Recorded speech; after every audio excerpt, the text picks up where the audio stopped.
শ্রী রামলালা এই মুহূর্তে রয়েছেন। শ্রী রামলালার প্রাণ প্রতিষ্ঠা হয়ে গিয়েছে, রাম রাজত্ব আবার পুনঃপ্রতিষ্ঠিত হয়েছে। প্রধানমন্ত্রী নরেন্দ্র মোদী সেখানে রয়েছেন, তার হাতে প্রাণ প্রতিষ্ঠা হচ্ছে, বৈদিক মন্ত্র উচ্চারণ হচ্ছে, সনাতন সংস্কৃতি অনুসারে প্রাণ প্রতিষ্ঠা হয়েছে।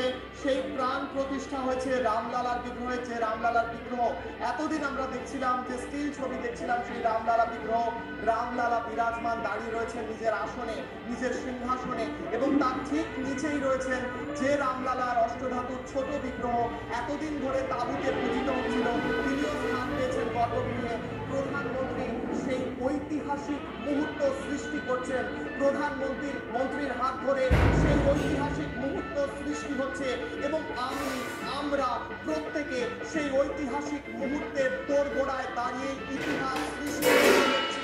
রামলালার চরণে পুষ্পার্ঘ নিবেদন করছেন প্রধানমন্ত্রী নরেন্দ্র মোদী। রামলালা শ্রী চরণে রয়েছে তুলসী, রামলালা শ্রী চরণে দেওয়া হচ্ছে পুষ্পার্ঘ, রামলালা শ্রী চরণে দেওয়া হচ্ছে সমস্ত ভক্তি ভরে জন্য প্রার্থনা করছেন নরেন্দ্র মোদী। হাজার হাজার বছর ধরে এই ইতিহাস পাঠ করা হবে, হাজার হাজার বছর ধরে এই ইতিহাস নিয়ে কথা বলা হবে, হাজার হাজার বছর ধরে মানুষ এই ভিডিও বারবার রিমাইন্ড করে দেখবেন। সেই মুহূর্ত পুষ্পবৃষ্টি হচ্ছে, অযোধ্যার আকাশ থেকে পুষ্পবৃষ্টি হচ্ছে।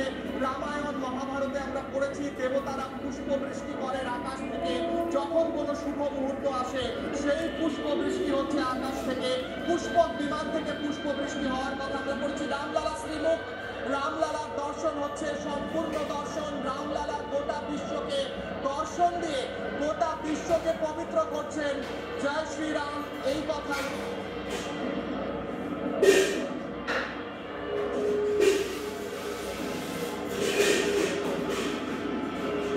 এবং রামলালা সেই বিগ্রহ, রামলালার বিগ্রহের প্রাণ প্রতিষ্ঠা, রামলালার দর্শন, সম্পূর্ণ দর্শন এই প্রথমবার দেখছে গোটা দেশবাসী। 500 বছরের ইতিহাস, 500 বছরের রক্তক্ষয়ী ইতিহাস আমরা দেখেছি, লড়াই দেখেছি।